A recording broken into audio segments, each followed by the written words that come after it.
Alô, turma boa do canal Ave Mais, muito bom dia, um grande abraço para você ligado aqui no Acorda Vascaíno. Oferecimento dela, olha lá, tá lá em cima hoje a Easy Cassino, que tem o cupom promocional com o código AV2022. Você vai ter no primeiro comentário aqui um link, você vai lá, faz seu cadastro, se inscreve, vai lá em cima na aba bônus e aí você usa esse cupom AV2022 para fazer a sua primeira dobra para você jogar em jogos de cassino. E também na roleta são 50 giros para um jogo que é tradicionalíssimo de cassino, com roleta, com blackjack, com cartas, enfim, tem vários jogos muito legais, mas ele dá direito a 50 giros com a roleta. E além disso, a dobra do bônus da entrada do seu primeiro depósito. Entre, cadastre-se, jogue e ganhe o seu dinheiro. Você vai ganhar um dinheiro legal e eles pagam bem, pagam muito rápido. A Easy Cassino, parceira aqui do Acorda Vascaíno. Olha, eu vou dizer uma coisa para vocês, que quem trabalha com jornalismo, quem trabalha com notícia, quem trabalha com informação, desde pequeno eu sempre tive vontade de fazer isso. Sempre. Sempre foi muito meu hobby, de narrar jogos, de comentar, de fazer jornal, de fazer colagem, entregar para meu pai dar uma olhada. Sempre fui assim, né? Gravar, pegar um gravador e gravar o nome dos jogadores, desde 4, 5, 6 anos, sempre fui muito doido por isso. E eu tinha, desde pequeno na minha cabeça, uma ideia: eu quero ser jornalista. E quero ser jornalista esportivo. Quero contar história de jogador, quero fazer jogo, quero estar atrás do gol. E aquilo foi me alimentando. E é claro, a gente ouve muito rádio, o rádio é fomentador de grandes emoções. Meu grande ídolo no rádio esportivo, como narração esportiva, foi do Alcei Bueno de Camargo. Do Alcei, que era um narrador maravilhoso da Super Rádio Tupi, adorava as narrações do Alcei, sempre rápidas, sempre fortes, sempre emocionantes. E o rádio vai alimentando em você essa vontade. E depois que eu virei jornalista esportivo, eu criei um hábito muito grande de trazer as informações, de buscar as informações. Eu me sentia muito na obrigação sempre de trazer a informação para o público, de buscar a melhor informação, a informação límpida, apurar quando alguém me dava uma notícia. Isso eu não precisei muito aprender em faculdade. Claro que no início de carreira muita gente me ensinou, saudoso Danilo Bahia, grande Heraldo Leite, Elcio Venâncio, figuras grandes, Loureiro Neto, figuras com quem eu tive a oportunidade de conviver, Eleomário Valente, Nogueira Neto, gente da melhor qualidade, gente de altíssimo nível, Gilmar Ferreira e tantos outros, gente que tinha paciência para sentar, conversar, bater papo, meus chefes antigos, João Haddad e Garcia Júnior, muita gente bacana que passou pelo meu trabalho, que me ensinou, e eu sempre tive essa vontade de fazer diferente, de buscar informação, de ser um prestador de serviço. Já falei isso algumas vezes. Quantas vezes, às vezes eu não passava de carro num local, via um acidente e parava. Ficava desesperado, anotava alguma coisa. Às vezes, até quem olhava assim: você está fazendo o que aqui, guri? Eu falei: não, eu sou jornalista. Mas cadê a tua credencial? E eu era estagiário, mas eu tinha essa vontade, eu anotava. E aí buscava um orelhão, ligava para alguém, ligava para o jornalismo da rádio e passava a informação. Às vezes nem entrava no ar ainda. E aquilo era uma coisa que me alimentava e me alimenta até hoje. De você estar sempre buscando a informação, de estar sempre alimentando as pessoas, de estar sempre buscando uma notícia. Quando você consegue uma notícia, uma confirmação, é um frisson, cara. Você fica feliz. Cara, eu tenho que dar essa notícia, eu tenho que passar. Tem um professor meu da faculdade que um dia ele falou uma realidade, que o jornalista é um fofoqueiro profissional. A gente ganha dinheiro contando as notícias dos outros. E é uma grande realidade. A gente tem muita vontade, só que é claro, é um fofoqueiro responsável e eu busco muito isso, de ter a responsabilidade de poder trazer a notícia límpida, clara, baseada em fatos, baseada em documentos, baseada em fontes fortes que te ajudam sempre. Tudo isso é muito importante, tudo isso é muito pesado para mim. E a minha vida toda foi assim, de cobertura de clubes, de cobertura de reunião de conselho, de eleição presidencial, de chegada de treinador, de apuração de jogador, de entender nas entrelinhas o que alguém falou numa entrevista. Tudo isso me fez uma época fazer até um curso novo que eu fui um professor. Foi a primeira vez que eu tive a oportunidade de lecionar, de poder ensinar.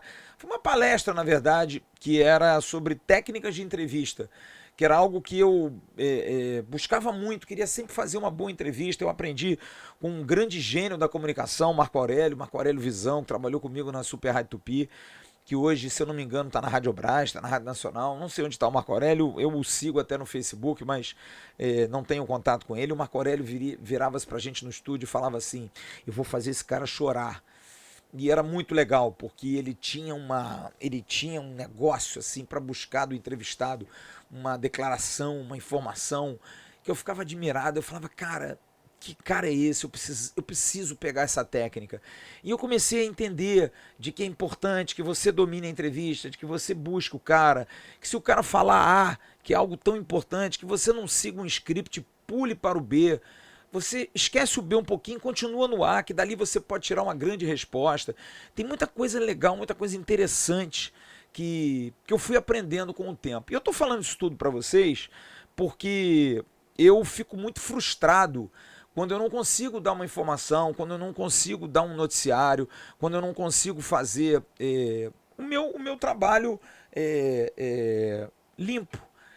E ontem eu me vi muito nessa situação. Passados aí muitos e muitos anos, e principalmente anos aqui no canal, eu fiquei assim, doído de ter uma passagem de canal quase 4 anos. A gente vai fazer em março, estamos aí entrando a 3 anos e 8 meses do canal, vamos entrar aí no 8º mês, na verdade no 9º mês, que é o mês de dezembro. Depois vão faltar 3 meses para a gente alcançar 4 anos de canal. Eu sempre fiz vídeos que me caracterizavam na plataforma, que muita gente me chama de louco, muita gente acha que não, mas depois passou a ser um costume de vídeos maiores, de fazer um verdadeiro jornal nacional, de trazer as informações do Vasco, apurar desde a base, passando pelo futebol feminino, passando por coisas do clube, passando por situações envolvendo sócio-torcedor, gramado, estrutura e o futebol em si. Eu divido os programas que eu faço sempre em blocos para ter uma divisão, para o torcedor sentar na frente da televisão, você assinante, e poder olhar aquilo ali como um jornal. Você ligar uma televisão e falar, peraí que eu vou ver o Jornal Nacional do Vasco. E é uma coisa que eu me sinto muito feliz e orgulhoso de fazer. E quando eu não tenho essa possibilidade, porque no início as pessoas diziam, poxa, é muito grande, pô, tá grande demais. E eu botava na minha cabeça, eu falava, cara, sou eu. Eu não posso fazer alguma coisa pequena, eu não posso fazer alguma coisa. E falei isso uma vez, eu trabalhei em rádio e às vezes chegava para um programa de 3 horas e meia, como era o Giro Esportivo na Super Rádio Tupi antiga, nos anos 90, e chegava cheio de material do Vasco, entrevistava e buscava informação, chegava todo empolgado na rádio e de repente alguém me dizia, olha, hoje você tem 5 minutos para falar em 3 horas e meia. E aquilo me dava uma frustração, porque o Vasco nunca foi o clube precursor. Sempre o rival era o clube que era a luta contra o sistema, que eu já bati isso aqui com vocês, que me fez transformar um pouco isso, porque era uma luta inglória, diária, que você tinha que acompanhar o ritmo do rival. E aquilo ali me incomodava demais, aquilo não era legal para mim, mas a gente tem que respeitar. E eu me frustrava muito com isso. E hoje, quando eu tenho a oportunidade de fazer 30, 40 minutos, 50 minutos de vídeo, fazer uma live de 2 horas, perdão, muita gente diz assim, poxa, mas eu não vou conseguir ver isso. Vê depois. Fica gravado. Não tem problema nenhum, absolutamente nenhum. Então, eu consegui transportar isso para algo que é comum, porque vídeos longos, as pessoas falam, pô, é enfadonho, é chato, mas passou a ser fonte de informação para muita gente, e eu não acho ruim isso não. Passou a dar mais espaço para todo mundo, as pessoas gostam de ver, eu encontro, por exemplo, eu encontrei outro dia aqui no meu bairro um rapaz chamado Fábio, fui cortar meu cabelo, e ele olhou para mim, ficou olhando, e eu falei, pô, eu sou reconhecido pelas pessoas assim, pô, eu sou o Fábio, aí quando é que o Paulo Brax vai dar uma notícia boa pra gente? E por que eu estou falando isso? Porque ontem para mim foi uma frustração. Eu fiz um news curto, fiz um news que não deu nem 15 minutos, trazendo o atual momento do Vasco, que é algo que eu não estou aqui desrespeitando. Eu tenho que entender, até para mim, até para quem cobre o dia a dia, é uma adaptação. Eu imagino para o torcedor que está acostumado a essa época do ano, teve movimentação, jogador contratado, quem vem, quem não vem, o que faz, o que não faz, já para começar a tomar um pouco desse corpo, o torcedor está chateado, o torcedor está moado, o torcedor está triste. Eu até acho que é um pouco demais, já dei minha opinião, porque eu acho que falta muito tempo, esse ano é um ano atípico, a Copa do Mundo está aí, o mercado está ainda arrefecido, não está quente. Além dessas situações, o campeonato terminou mais cedo, o Vasco terminou o campeonato no início de novembro, geralmente era início de dezembro e tinha um mês para as férias e voltava em janeiro, agora não, o Vasco vai voltar no início de dezembro, tem 2 meses de preparação. Então muita coisa vai acontecer nesse transcurso. A essa época do ano, em 2021, no ano passado, a gente ainda estava discutindo quem seria o treinador, o Diniz tinha sido demitido, o Pássaro também tinha saído, quem vai assumir o quê, quem pode, quem não pode, enfim. Essas situações talvez tenham atrasado um pouco essas negociações. Mas para a minha operação, é claro que é muito ruim, é muito prejudicial. Porque eu busco notícia todo dia, a gente busca informação todo dia, a gente quer trazer notícia todo dia, eu mando mensagem para empresários dos jogadores todos os dias, a gente conversa com dirigentes todos os dias, de todos os clubes, toma não de todo mundo, a gente busca repercutir notícia, a gente faz um trabalho jornalístico. Só que chega num momento como ontem, em que ninguém responde positivamente, ninguém dá nenhuma informação, é enlouquecedor. E eu não posso me furtar de chegar no ar e dizer, vai acontecer isso, vai acontecer aquilo, quando eu não tenho base para isso. O que eu falei ontem foi básico de jogadores que terminaram o contrato, a situação do Alex Teixeira, que eu dei uma desdobrada, dei a informação na terça-feira no News de que o Vasco fez uma proposta de renovação para ele, está esperando a resposta dele. Ontem eu dei um pouco do indicativo, que de repente a família dele não está querendo ficar aqui, isso pode ser um impeditivo para a renovação. Falei da coletiva do Paulo Brax, que ao invés de segunda pode ser terça, por conta do jogo da seleção, pode ficar um pouco esvaziada.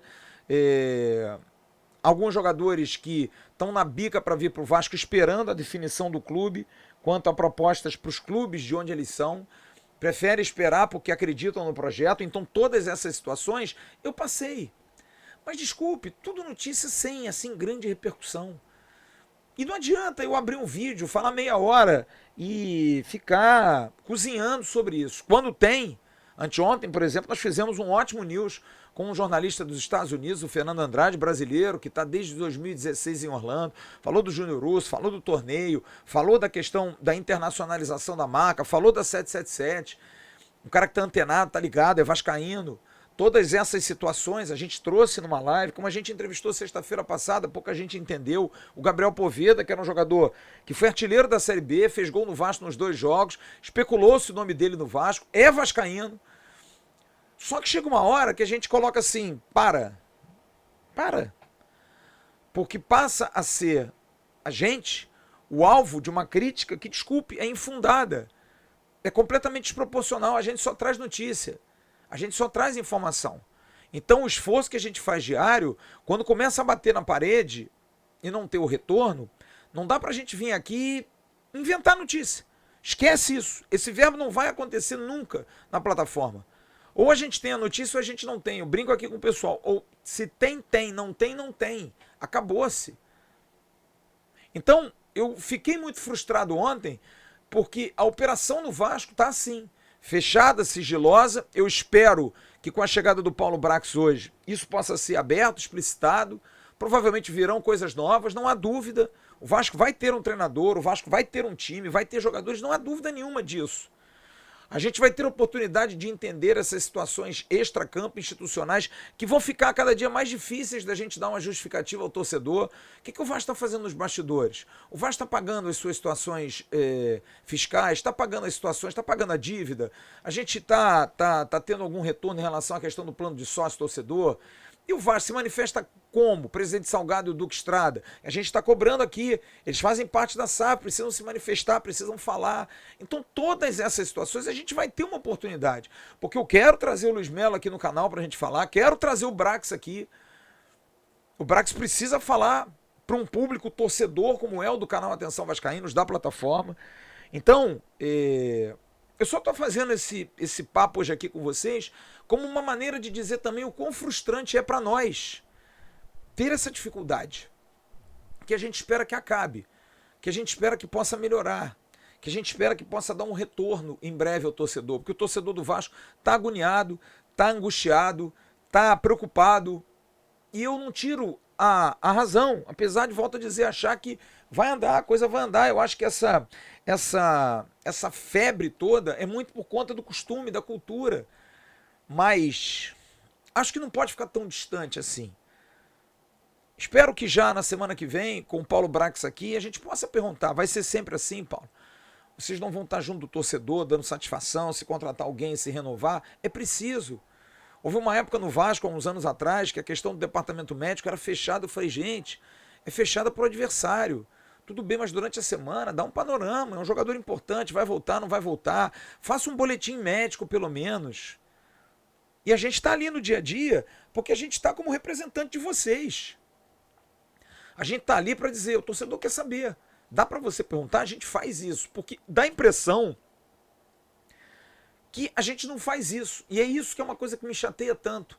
Porque parece que a gente não faz absolutamente nada, que a gente não cobra absolutamente nada, que a gente é amigo das pessoas. Ninguém é amigo de ninguém, a gente só tem respeito pelas pessoas, é diferente. E muito respeito. A gente trata todos com muito respeito.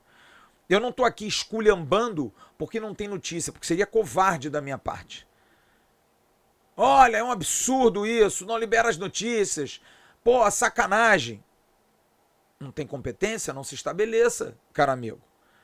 Então, eu tenho que respeitar a operação, mas eles também, de alguma maneira, têm que respeitar a maneira como eu consigo as informações, às vezes por outros lados. Só que chegou um momento como o de ontem, que está hermeticamente fechado. Totalmente blindado, fechado mesmo, a 7 chaves. E a gente não tem informação. E é frustrante. Mas, frustração dá e passa. Vamos esperar que a partir de hoje, até segunda, terça-feira, torcedor do Vasco aguentar com o coração, não sei se vai aguentar, que a gente possa ter novidade, porque a gente precisa de novidade para trazer para o torcedor. A gente vive das notícias. Lembra do fofoqueiro profissional? A gente precisa ter as fofocas para contar para vocês, porque senão as fofocas vão ficar ruins, vão ser fofocas inventadas, que é o que mais acontece, que é o que mais aparece.